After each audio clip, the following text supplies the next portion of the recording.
स्वागत है आप सभी मित्रों का इस चैनल पर एक बार फिर से। जैसा कि मैंने पिछले वीडियो में आप सभी को इस चैनल का परिचय देते हुए ये बता दिया था कि इस चैनल पर आगे क्या क्या होगा, लेकिन एक बार मैं फिर से आप सभी को बता देता हूँ कि जो कि अभी राजस्थान पुलिस की भर्ती कल आई है, यानी कि 29 अक्टूबर को। साथ ही साथ राजस्थान ग्राम विकास अधिकारी की भी भर्ती लगभग आए हुए महीना 1.5 महीना हो चुका है। तो इन दोनों भर्तियों को ध्यान में रखते हुए इस चैनल पर आप सभी मित्रों के लिए जो महत्वपूर्ण विषय है, जैसे एक तो कंप्यूटर हो गया आपके, दूसरा करंट अफेयर हो गया, तीसरा आपका राजस्थान कला संस्कृति हो गया, चौथा राजस्थान की राज व्यवस्था हो गया, फिर भी और अब स्पेशल ग्राम विकास अधिकारी के लिए मैं हिंदी व्याकरण और साथ ही साथ राजस्थान पुलिस भर्ती के लिए आर्थिक समीक्षा या फिर भूगोल, जैसे जो भी आप सब्जेक्ट कमेंट बॉक्स में आप सुझाएंगे और जैसे जैसे आपके सुझाव मिलेंगे वैसे वैसे मैं इस चैनल पर सभी जो आप कहेंगे उसके अनुसार मैं करंट अफेयर्स या फिर जो भी आप सब्जेक्ट बोलेंगे उसके अनुसार ये जो नोट्स हैं वो मैं अपलोड करूँगा। मैं आपको ये कहना चाहूँगा कि जो मैं नोट्स बना रहा हूँ वो एक तो माध्यमिक शिक्षा बोर्ड और एनसीईआरटी की जो बुक्स हैं उनको एक बेस के रूप में लेकर मैं नोट्स बना रहा हूँ। साथ ही साथ कुछ जो मार्केट में बेस्ट बुक्स हैं, चाहे किसी भी सब्जेक्ट की हो, कंप्यूटर हो या फिर करंट अफेयर में जैसे आपकी क्रोनोलॉजी हो गई या फिर सुजिस हो गया, तो उनको ध्यान में रखते हुए मैं ये नोट्स बना रहा हूँ। इसमें एक भी पॉइंट मेरी तरफ से मैं मिस करने की कोशिश नहीं करूँगा, लेकिन फिर भी मानवीय भूल के कारण अगर मिस हो जाते हैं तो आप ज़रूर कमेंट करें, मैं अगले वीडियो में आप सभी को बता दूंगा, ठीक है ना। तो अब आइए हम शुरू करते हैं आज का ये जो वीडियो है। ये छोटा सा वीडियो होगा जिसमें कंप्यूटर का परिचय होगा और इसमें आपको अनेक नई बातें देखने को मिलेगी। ये मेरा आपसे आग्रह है कि आप इस वीडियो को पूरा देखिएगा। चलिए देखते हैं कंप्यूटर का परिचय। इसकी उत्पत्ति की बात करें तो अंग्रेजी भाषा के कंप्यूट शब्द से और लैटिन भाषा के जो कंप्यूटर शब्द से जो है वो कंप्यूटर शब्द का उत्पत्ति हुई है, और हिंदी भाषा में जो है इसको संगणक कहते हैं। ये अब देखिए इतिहास, अगर कंप्यूटर के इतिहास को अगर हम ध्यान से देखें तो काफ़ी पुराना नहीं है। ये लगभग 400 साल पहले ही इसका जो विकास है वो होना शुरू हो गया था। तो देखिए सन 1642 में फ्रांस के गणितज्ञ ब्लेज पास्कल ने प्रथम यांत्रिक कैलकुलेटर बनाया था, जिसके द्वारा जोड़ बाकी कर सकते थे, यानी कि सिर्फ जोड़ बाकी ही कर सकते थे। इस कैलकुलेटर को एडिंग मशीन की संख्या दी गई थी, ठीक है ना। ये जो 1642 में कंप्यूटर बना था आपका, जिसे एक प्रकार से कैलकुलेटर माना गया था, ये इसकी शुरुआत थी कंप्यूटर की प्रथम चरण की, ठीक है ना। उस यांत्रिक कैलकुलेटर को ही आगे सुधार करते हुए कंप्यूटर के रूप में विकसित किया गया। तो इसे जो है वो एडिंग मशीन की संज्ञा दी गई थी उस समय। अब समय के साथ इसमें परिवर्तन हुआ तथा आगे चलकर कंप्यूटर की बुनियादी संरचना का भी निर्माण जो है वो चार्ल्स बेबेज ने किया था। ये एक अंग्रेज थे। ये जो बुनियादी संरचना यानी कि एक प्रकार से बेसिक स्ट्रक्चर जो है इसका निर्माण चार्ल्स बेबेज ने किया था। इस कारण से ही इनको कंप्यूटर का जनक, कंप्यूटर का पितामह, फादर ऑफ कंप्यूटर की संज्ञा दी जाती है। चार्ल्स बेबेज के द्वारा डिफरेंस व एनालिटिकल इंजन का आविष्कार किया गया था। एनालिटिकल इंजन का आविष्कार भी 1833 ईस्वी में चार्ल्स बेबेज ने ही किया था। ये जो बात है, ये सभी बातें 19वीं शताब्दी के आसपास की है, ठीक है ना। अब देखिए ये जो आप पिक्चर देख रहे हैं ये आधुनिक कंप्यूटर की है। अब देखिए कंप्यूटर जो है वो प्रकार कितने प्रकार के होते हैं वो देखते हैं कि कंप्यूटर है वो सामान्यतः 3 प्रकार के होते हैं। एक तो एनालॉग, दूसरा डिजिटल, तीसरा हाइब्रिड। अब देखिए एनालॉग कंप्यूटर है, इसका आविष्कार साइबोर्ग ने किया था। एनालॉग कंप्यूटर का आविष्कार किसने किया था? तो साइबोर्ग ने किया था। ये कंप्यूटर अंकों पर कार्य न करते हुए भौतिक रूप से उपलब्ध डाटा पर सीधे कार्य करते हैं। ये आपके अंकों को जो है वो नहीं समझ पाते हैं एनालॉग कंप्यूटर। जैसा कि इसके नाम से ही पता चल रहा है, ये केवल सिग्नलों को ही समझ सकते हैं और ये भौतिक रूप से उपलब्ध डाटा पर सीधे कार्य करते हैं। भौतिक रूप का मतलब है, ये भौतिक डाटा कहते हैं किसे हैं, तो मैंने यहाँ पर समझाने का प्रयास किया है। जैसा कि ताप, दाब, लंबाई, विद्युत अथवा अन्य द्रव्यों के प्रवाह को भौतिक राशियों के रूप में व्यक्त करते हैं। ये केवल इन्हीं को माप सकते थे। जैसा कि एनालॉग कंप्यूटर वो ताप को माप सकते थे, दाब की भी गणना कर सकते थे, लंबाई की भी गणना कर सकते थे। तो इस प्रकार से भौतिक राशियों की ही गणना कर सकते थे और इनका जो उपयोग है वो अधिकतर इंजीनियरिंग के क्षेत्र में और साथ ही साथ उद्योग और विज्ञान के क्षेत्रों में भी इसका किया जाता था। इसके उदाहरण के रूप में आप वर्तमान में स्पीडोमीटर हैं जो कि गाड़ियों में लगे होते हैं स्पीड मापने के लिए, चाहे मोटरसाइकिल हो या फिर कार हो या फिर बस हो। साथ ही साथ घड़ियाँ, थर्मामीटर और वोल्टेज मीटर, विद्युत मीटर आदि, ये जो है ये सभी उदाहरण आपके एनालॉग कंप्यूटर के हैं। ठीक है ना। इसकी विशेषताओं की बात करें तो विशेषताएं ये होती थी कि एनालॉग कंप्यूटर सिग्नल पर ही कार्य करते हैं। इसमें स्टोरेज की आवश्यकता नहीं होती है। इन कंप्यूटर के कार्य करने में निरंतरता होती है। निरंतरता का मतलब है ये लगातार सिग्नल मिलने पर ये लगातार कार्य कर सकते हैं। ठीक है ना। ये तो एनालॉग कंप्यूटर थे। अब दूसरा देखिए, डिजिटल कंप्यूटर। ये कंप्यूटर अंकों पर कार्य करते हैं, जबकि ये जो एनालॉग थे वो अंकों पर कार्य नहीं कर सकते थे। ये केवल उन्हीं डाटा पर कार्य करते हैं जो बाइनरी डिजिट के रूप में होते हैं। अब बाइनरी डिजिट क्या है, मैं इसका एक अलग से वीडियो बनाऊंगा। बाइनरी सिस्टम के बारे में भी मैं आपको पूरा समझाऊंगा।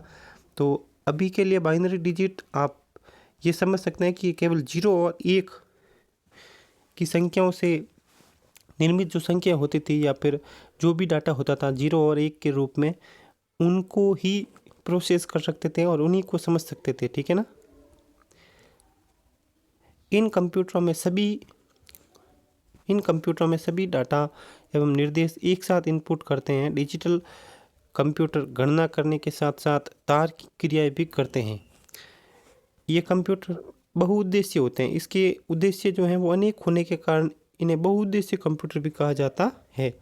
ये निरंतर कार्य नहीं करते हैं। इनको जो कि भौतिक डाटा है, इसमें इसकी भौतिक डाटा की आवश्यकता नहीं होती है, तो ये निरंतर कार्य भी नहीं कर पाते हैं, जबकि ये अपने निरंतर कार्य करते हैं। ठीक है ना। अब देखिए, डिजिटल कंप्यूटर के सभी कार्य या निर्देश या सूचनाएं 0 और 1 के रूप में निरूपित की जाती हैं। यानी कि ये सभी सूचनाओं को 0 और 1 के रूप में ही समझ पाते हैं, क्योंकि बाइनरी सिस्टम में केवल 2 ही संख्याएं चलती हैं, 0 और 1, 0 और 1।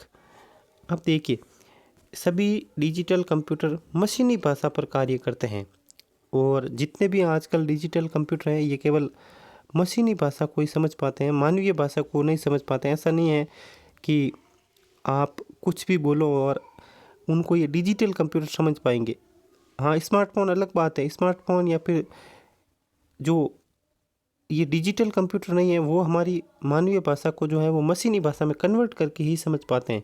डायरेक्ट मानवीय भाषा को ये नहीं समझ सकते हैं। डिजिटल कंप्यूटर में सबसे छोटा, सबसे कम गति, सबसे कम स्टोरेज, सबसे कम कीमत, सबसे कम कार्य क्षमता वाला कंप्यूटर माइक्रो कंप्यूटर होता है। ठीक है ना। इसके नाम से ही पता चलता है कि ये सबसे छोटा कंप्यूटर है, इसीलिए इसको माइक्रो कंप्यूटर कहा जाता है। अब देखिए, हाइब्रिड कंप्यूटर। हाइब्रिड है वो एनालॉग और डिजिटल, इन दोनों का रूप है। ठीक है ना, एनालॉग और डिजिटल। तो एनालॉग और डिजिटल कंप्यूटर दोनों के गुणों का समावेश इस कंप्यूटर में रहता है हाइब्रिड में। ठीक है ना। अतः ये कंप्यूटर ताप, गति, प्रवाह आदि संकेतों पर कार्य करते हुए गणना करने एवं तार्किक क्रियाएं करने का भी कार्य करते हैं। इनका आउटपुट अंकों अथवा मापने की किसी भी इकाई के रूप में होता है।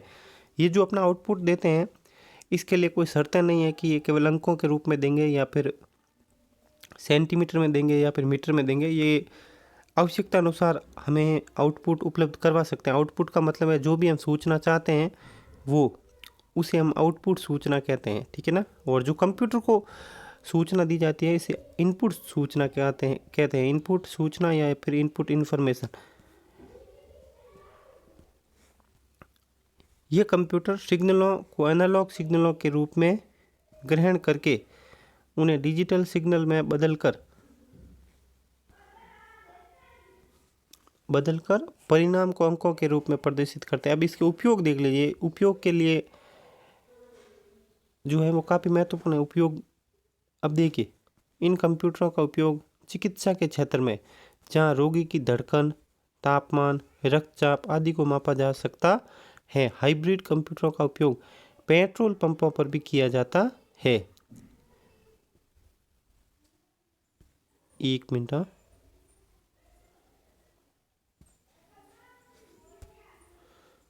आप ठीक है। अब देखिए, हाइब्रिड कंप्यूटर का उपयोग पेट्रोल पंपों पर भी किया जाता है। ये देखिए, ये जो आप कंप्यूटर देख पा रहे हैं ये आपका एनालॉग कंप्यूटर है, ठीक है ना। ये कौन सा कंप्यूटर है? ये एनालॉग पुराने समय का ये कंप्यूटर है। अब देखिए, और ये जो आपका हो गया डिजिटल, ये डिजिटल कंप्यूटर है। इसमें देखिए कौन कौन से पार्ट होते हैं। तो ऊपर से शुरू करते हैं। ये जो होती हैं इसे स्क्रीन कहा जाता है। और ये जो आपको टीवी की तरह दिख रहा है इसको मॉनिटर कहते हैं, ठीक है ना। और ये साथ में जो ध्वनियों को सुनने के लिए काम में लिया जाता है स्पीकर कहलाता है। और ये सिस्टम यूनिट, इसे ही सीपीयू भी कहा जाता है, ठीक है ना। और इस तरफ भी ये स्पीकर है, साथ ही साथ ये आपके कीबोर्ड हो गई, ये आपका माउस हो गया, और ये माइक्रोफोन और स्पीकर में अंतर ये है कि स्पीकर जो है वो हमें कंप्यूटर की ध्वनि को मनुष्य तक पहुंचाता है, जबकि माइक्रोफोन है वो मनुष्य की ध्वनि को कंप्यूटर तक पहुंचाने का कार्य करता है। तो यही फ़र्क है माइक्रोफोन और आपका स्पीकर में। अब ये देखिए, ये जो है आपका हाइब्रिड कंप्यूटर है, ठीक है ना। ये आपका हाइब्रिड कंप्यूटर हो गया। ये दोनों कंप्यूटर एनालॉग और डिजिटल इनको मिलाकर तैयार किया गया है। आगे बढ़ते हैं। देखिए, आकार के आधार पर वो तो थे, ये आपके जो हैं वो कार्य के आधार पर थे कि ये अलग अलग कार्यों के लिए अलग अलग कंप्यूटरों का उपयोग किया जाता था। अब ये जो है वो आकार के आधार पर, यानी कि जो कि छोटे से बड़े, जैसा कि अब देखिए ये चार प्रकार के होते हैं: micro computer, mini computer, main frame computer और सुपर कंप्यूटर। माइक्रो कंप्यूटर में आपका 5 प्रकार के और कंप्यूटर होते हैं, जिसमें desktop computer, laptop, palm top, notebook computer और फिर आपका टैबलेट कंप्यूटर हो गया, ठीक है ना। तो चलिए अब देखते हैं माइक्रो कंप्यूटर। ये आकार में छोटे एवं कम कीमत के होते हैं, अतः इन्हें घरों, कार्यालयों और विद्यालयों में लगे हुए देखा जा सकता है। अब इसकी विशेषताएं देखिए। इनकी संग्रहण क्षमता है वो कम होती है, जैसा कि नाम से ही सब पता चल रहा है। अगर आप नाम को ठीक से समझ लेते हैं तो ये सब इसमें कम ही कम होगा, अधिक कुछ नहीं है इसमें। माइक्रो कंप्यूटर में जो है इनकी मेमोरी है वो कम होती है एक तो, दूसरा एक ही सीपीयू होता है इसमें, एक से अधिक सीपीयू इसमें नहीं हो सकते हैं। तीसरा हो गया इनके कार्य करने की क्षमता भी कम होती है। फिर आपका चौथा हो गया इन कंप्यूटर पर एक समय में एक ही व्यक्ति कार्य कर सकता है। फिर पांचवा, इन कंप्यूटर को पर्सनल कंप्यूटर भी कहा जाता है। यह आपका हो गया माइक्रो कंप्यूटर। आप देखिए, ये माइक्रो कंप्यूटर, ठीक है ना। अब देखिए माइक्रो कंप्यूटर हो गया। अब माइक्रो कंप्यूटर के जो अलग अलग वर्गीकृत भाग हैं, अलग अलग वर्गीकृत प्रकार है। ये देखिए, डेस्कटॉप कंप्यूटर, ये डेस्क यानी कि मेज, डेस्क का अर्थ होता है मेज। ये डेस्क कंप्यूटर वे होते हैं जिन्हें टेबल पर रखकर कार्य किया जाता है। ये साइज में थोड़े बड़े होते हैं। इसमें CPU, मॉनिटर, कीबोर्ड तथा माउस आदि होते हैं। अलग अलग आगे जो है वो मैंने पिक्चर भी दी है, तो हम आगे देखेंगे। दूसरा है लैपटॉप कंप्यूटर। लैपटॉप कंप्यूटर ये ब्रीफ केस के समान होने के कारण आकार में काफ़ी छोटे होते हैं। इनको एक स्थान से दूसरे स्थान पर आसानी से ले जा सकते हैं। आप लैपटॉप से तो भली भांति परिचित होंगे, तो ये ब्रीफ केस के समान दिखाई देते हैं। इसमें CPU, मॉनिटर, कीबोर्ड, माउस सभी एक ही स्थान पर होते हैं। मैं आपको एक बार पिक्चर से थोड़ा समझाने की कोशिश करता हूँ। ये आपका लैपटॉप है। अब देखिए, ये जो आपको दिखाई दे रही है, यही सब माउस वगैरह या टच स्क्रीन का कार्य करती है। ये तो लैपटॉप हो गया, और ये आपका हो गया डेस्कटॉप कंप्यूटर, ठीक है ना। ये डेस्कटॉप कंप्यूटर हो गया, टेबल पर ये रखा जाता है। और ये आपका माउस हो गया। माउस भी आजकल अनेक प्रकार के होते हैं। कुछ वायरलेस माउस होते हैं, तो कुछ वायर से जुड़े हुए माउस भी आते हैं। अब देखिए, ये आपका कीबोर्ड हो गया, और ये जो तीन है वो हम साथ साथ जो पढ़ेंगे ठीक उसी प्रकार से साथ साथ समझने की कोशिश भी करेंगे। अब देख, इसमें CPU, मॉनिटर, कीबोर्ड, माउस सभी एक ही स्थान में एक साथ में सम्मिलित रहते हैं। इसमें पावर के लिए बैटरी का भी उपयोग रहता है। अब देखिए, पाम टॉप कंप्यूटर। पाम यानी होती है हथेली, पाम यानी हथेली। तो ऐसे कंप्यूटर जो हथेली पर रखकर चलाए जाते हैं पाम टॉप कंप्यूटर कहलाते हैं। इन्हें हथेली पर रखकर चलाया जाता है। इनकी कार्य क्षमता लैपटॉप से थोड़ी कम होती है। अब देखिए, नोटबुक कंप्यूटर। नोटबुक ये बुक की भांति हमें दिखाई देते हैं, ठीक है ना। नोटबुक जो कि एक प्रकार से आपके पास नोटबुक है, उसी प्रकार से दिखाई देने के कारण इन्हें नोटबुक कंप्यूटर कहा जाता है। एक स्थान से दूसरे स्थान पर आसानी से ले जा सकते हैं। इनकी कार्य क्षमता लैपटॉप से भी कम होती है। अब देखिए, टैबलेट कंप्यूटर। ये मोबाइल से थोड़े बड़े होते हैं, ठीक है ना। अब देखिए, ये आपका हो गया नोटबुक कंप्यूटर, ये आपका टैबलेट। और अब देखिए, आगे बढ़ते हैं। एक मिनट में आपको ये चित्र बता देता हूँ। हाँ, ये ठीक है। ये तो हो गया आपके डेस्कटॉप। ये आपका लैपटॉप। ये आपका हो गया पाम टॉप। ये पाम टॉप कंप्यूटर है। और ये आपके हो गया नोटबुक कंप्यूटर, ठीक है ना। और ये आपका टैबलेट कंप्यूटर। तो टैबलेट इस प्रकार से दिखाई देता है, तो ये भी एक प्रकार से कंप्यूटर ही है। और ये नोटबुक, इसको बंद किया जाता है। और ये जो आप देख रहे हैं, ये इसमें माउस का कार्य करता है, ठीक है ना। ये देखिए, ये बंद होता है यहाँ से। ये देखिए, यहाँ से बंद होने के कारण इसको नोटबुक कंप्यूटर कहा गया है, ठीक है ना। इसकी स्क्रीन है ना थोड़ी छोटी होती है। आप देखिए, ये स्क्रीन है वो छोटी होती है, ठीक है। अब देखिए, दूसरा प्रकार है। ये जो आपने पढ़े हैं वो 5 प्रकार हैं, और 5 ही प्रकार इस माइक्रो कंप्यूटर के उदाहरण थे, ठीक है ना। अब देखिए, अब दूसरा है जो आकार के आधार पर मिनी कंप्यूटर है।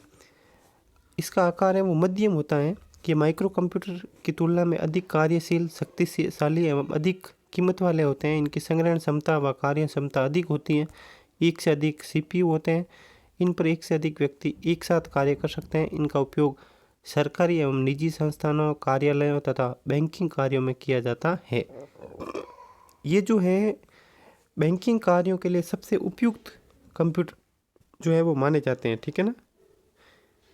ये आपका हो गया मिनी कंप्यूटर। ये आपके बैंकिंग कार्यों के लिए सबसे उपयुक्त कंप्यूटर माने जाते हैं, ठीक है ना। ये मेन फ्रेम है। मेन फ्रेम हम यहाँ पर देख रहे हैं, ठीक है ना। यहाँ पर पहले चित्र बाद में देखेंगे। अब देखिए, मेन फ्रेम कंप्यूटर आकार में बहुत बड़े संग्रहण क्षमता एवं कार्य क्षमता बहुत अधिक, एक समय में एक से अधिक व्यक्ति भी कार्य कर सकते हैं। इनका उपयोग प्राय रेलवे की टिकटों, बीमा कंपनियों, अनुसंधान संस्थाओं व बड़े व्यावसायिक संगठनों में किया जाता है। अब देखिए, ये दो उपयोग है वो महत्वपूर्ण है।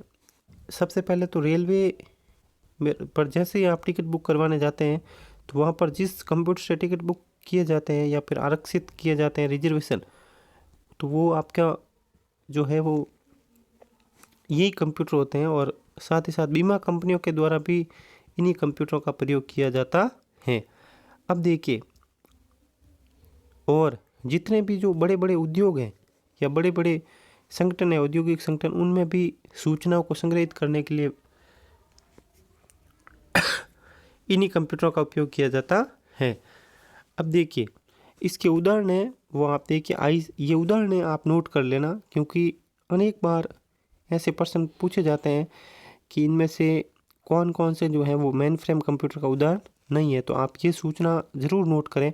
मैंने अलग अलग वेबसाइट से और अलग अलग जो बुक्स हैं वहाँ से इकट्ठा करके आपके लिए एक साथ लिखा है। तो आप देखिए, ICL 39, CDS cyber, UNIVAC 1110, K202, TI 990, SDS 92, IBM 4300, IBM 4381, wax 8842 और टेक्सास इंस्ट्रूमेंट, ये जो है सभी प्रकार हैं वो मेन फ्रेम कंप्यूटर के उदाहरण माने जाते हैं। अब सबसे महत्वपूर्ण और सबसे दुनिया का शक्तिशाली कंप्यूटर सुपर कंप्यूटर, इसका जो आविष्कार है वो सेमूर करे के द्वारा किया गया था। अतः सुपर कंप्यूटर का पितामह सेमूर करे को माना जाता है। ठीक है ना। देखिए, सुपर कंप्यूटर का पितामह, सुपर कंप्यूटर का पितामह किसे कहते हैं? तो सेमूर करे, क्योंकि इन्होंने ही आविष्कार किया था।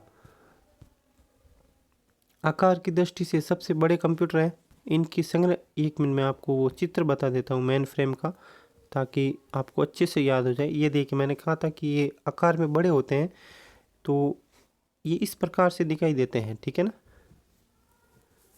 ये इस प्रकार से दिखाई देते हैं। अब देखिए, सुपर कंप्यूटर का आगे चित्र देखेंगे। इनकी संग्रहण क्षमता एवं कार्य करने की गति सर्वाधिक होती है। यदि गणनाएं उच्च कोटि की और जटिल हो तो ऐसी गणनाएं सुपर कंप्यूटर से ही संभव हो सकती है। इनका उपयोग वैज्ञानिक अनुसंधान संगठनों, मौसम संबंधी भविष्यवाणी करने, रक्षा संगठनों, नाभिकीय संयंत्रों के नियंत्रण और आनुवंशिकी अभियांत्रिकी आदि में किया जाता है। ये देखिए, ये किसी भी देश के लिए सबसे महत्वपूर्ण क्षेत्र हैं और इन महत्वपूर्ण क्षेत्रों के लिए एक बड़े कंप्यूटर की आवश्यकता है, जो वो वैज्ञानिकों को महसूस हुई, सरकारों को महसूस हुई। तो फिर जो है वो सुपर कंप्यूटर का आविष्कार किया गया था। और सुपर कंप्यूटर का आविष्कार करने वाले व्यक्ति जो कि पहले व्यक्ति थे, सेमूर करे, इन्होंने इसका आविष्कार किया तो दुनिया की एक प्रकार से रूप रचना ही बदल दी इन्होंने। क्योंकि सुपर कंप्यूटर नाम है, वैसा ही इनका काम है इस कंप्यूटर का। ये देखिए, इसके लिए सबसे पहले तो वैज्ञानिक अनुसंधान संगठनों में जो वैज्ञानिक शोध होते हैं या आविष्कार किए जाते हैं, उनमें सबसे अधिक उपयुक्त सुपर कंप्यूटर है। मौसम संबंधी जो भविष्यवाणियाँ की जाती है मौसम विभाग के द्वारा, फिर आपका रक्षा संगठन हो गए, जितने भी नाभिकीय संयंत्र है उनके नियंत्रण के लिए, और आनुवंशिकी अभियांत्रिकी जिसमें DNA RNA से संबंधित जो जानकारियाँ या फिर विभिन्न प्रकार के रोग हैं, इनकी जानकारी के लिए भी सुपर कंप्यूटर का इसका उपयोग किया जाता है। अब देखिए, इसके उदाहरण हैं वो परम, करे, नेक, CDS, ये जितने भी हैं ये सभी इसी के उदाहरण हैं। और इससे संबंधित अन्य जो उदाहरण हैं मैंने आगे भी लिखे हैं, वो भी आप नोट कर लीजिएगा। अब देखिए, सुपर कंप्यूटर से जुड़े कुछ फैक्ट्स आप के लिए जो कि उपयोगी साबित हो सकते हैं। ये देखिए, विश्व का प्रथम सुपर कंप्यूटर है वो CDC 6600 1964 में निर्मित किया गया था, जिसका पूरा नाम कंट्रोल डाटा कॉरपोरेशन था। CDC 6600 सबसे प्रथम, विश्व का सबसे प्रथम आविष्कृत super computer CDC 6600 control data corporation. अब देखिए CDC 6600 से भी तेज और प्रथम सफल सुपर कंप्यूटर ये तो है, ये इतना सफल नहीं हो पाया था लेकिन इसको सुपर कंप्यूटर माना गया था।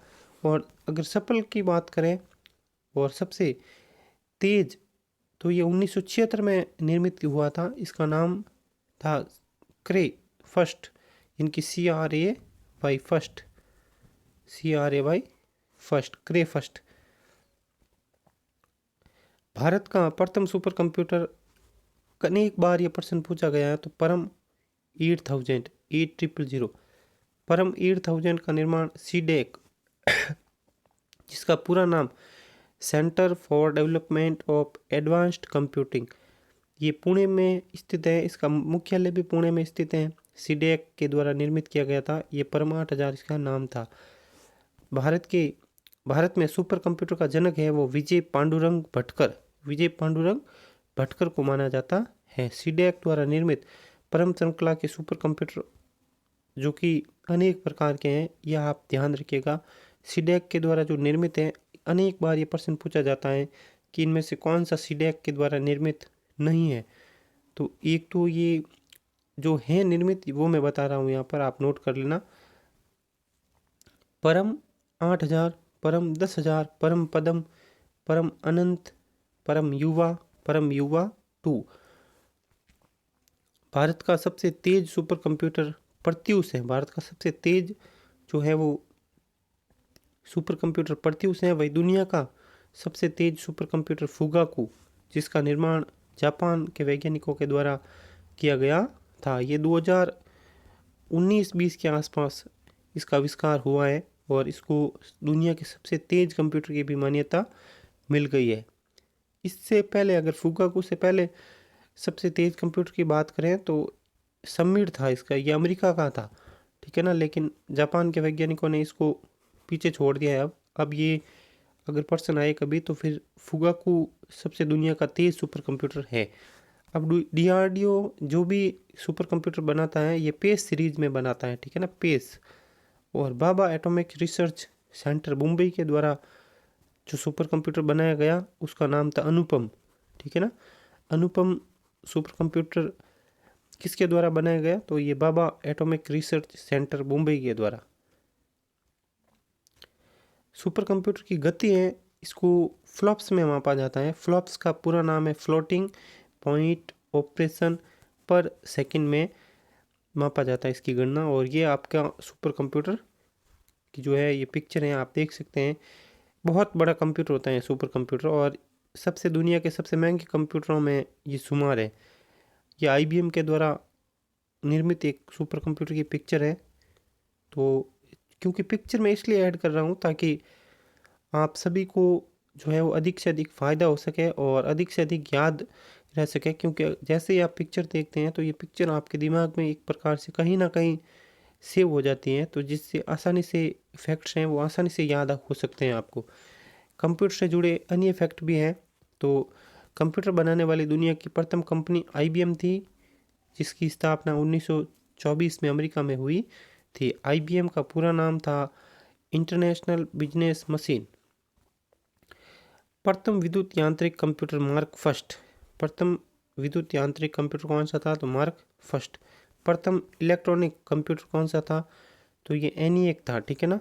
प्रथम डाटा स्टोरेज वाला कंप्यूटर कौन सा था, तो ये एडसेक था, ठीक है। यह आप नोट कर लीजिएगा क्योंकि ये ऐसे डाटा है जो बार बार कंफ्यूज करते हैं। सबसे पहला विद्युत यांत्रिक कंप्यूटर मार्क फर्स्ट था।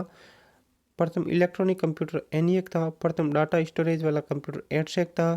प्रथम व्यावसायिक कंप्यूटर यूनिवैक था। भारत का प्रथम AI यानी कि artificial intelligence computer IIT Jodhpur में स्थापित किया गया था। भारत का प्रथम स्वदेशी माइक्रो प्रोसेसर कौन सा था, तो ये आपका शक्ति था, ठीक है ना। माइक्रो प्रोसेसर की बात कर रहा हूँ, ये सुपर कंप्यूटर अलग है, माइक्रो प्रोसेसर अलग होता है। तो माइक्रो प्रोसेसर शक्ति था। आर्टिफिशियल इंटेलिजेंस का जो है वो जनक एलन मैथिसन ट्यूरिंग को माना जाता है। एलन मैथसन ट्यूरिंग प्रथम भारतीय जिन्होंने कंप्यूटर विज्ञान में पीएचडी की डिग्री हासिल की थी, तो डॉक्टर राज रेड्डी। डॉक्टर राज रेड्डी भारत के प्रथम व्यक्ति थे जिन्होंने कंप्यूटर विषय से पीएचडी हासिल की थी। ये पिक्चर है वो डॉक्टर राज रेड्डी की नहीं है, ये अपने चार्ल्स बेबेज साहब की पिक्चर है। इन्हीं की बदौलत आज आप ये वीडियो देख पा रहे हैं, चाहे हर जानकारी है वो आप इन्हीं व्यक्ति की बदौलत हासिल कर पा रहे हैं। ये चार्ल्स बेबेज हैं, इन्होंने ही कंप्यूटर का आविष्कार किया था। और ये भारत में कंप्यूटर के लिए जो समर्पित संस्थान है सीडेक, जिसका आदर्श वाक्य आप नोट कर लीजिए, ज्ञानादेव तु केवल्यम, ठीक है ना, ज्ञानादेव तु केवल्यम। ये सीडेक है, centre for development of advanced कंप्यूटरिंग, ठीक है ना, इसका पूरा नाम है सीडेक का। तो ये जानकारी आपको कैसी लगी, ये वीडियो आपको कैसा लगा, आप ज़रूर कमेंट कीजिएगा। साथ ही साथ अगर इसमें कुछ सुधार करने हैं तो वो भी आप कमेंट करके हमें बताइए। जैसे जैसे आपके सुझाव मिलेंगे हम निरंतर इसमें सुधार करेंगे। उम्मीद है आपका ये जो पार्ट है वो क्लियर हो चुका है। अब अगले वीडियो में कंप्यूटर से संबंधित जो भी पीढ़ियाँ हैं, जैसे प्रथम पीढ़ी, दूसरी पीढ़ी, तीसरी पीढ़ी, चौथी पीढ़ी और पांचवी पीढ़ी, इनसे जुड़ी सभी जानकारियों को एकत्र करके इस चैनल पर एक अलग से वीडियो बनाकर अपलोड कर दिया जाएगा। थोड़ी मेरी तबीयत ठीक नहीं है, इस कारण से आपको आवाज़ की थोड़ी प्रॉब्लम हो रही होगी और मेरा जो है वो गला थोड़ा खराश दे रहा है, गले में थोड़ी खराश महसूस कर रहा हूँ मैं। तो आज के लिए ये एक ही वीडियो होगा, अगला वीडियो मैं कल अपलोड कर दूंगा, पूरी कोशिश रहेगी मेरी। और कौन कौन से सब्जेक्ट और ऐड करने हैं वो भी आप बता दीजिएगा। जैसे जैसे आपके सुझाव मिलेंगे मैं उन सुझावों को ध्यान में रखते हुए निरंतर इसमें सुधार करने की कोशिश करूँगा। तो मिलते हैं नेक्स्ट वीडियो में, तब तक के लिए थैंक यू। जय हिंद।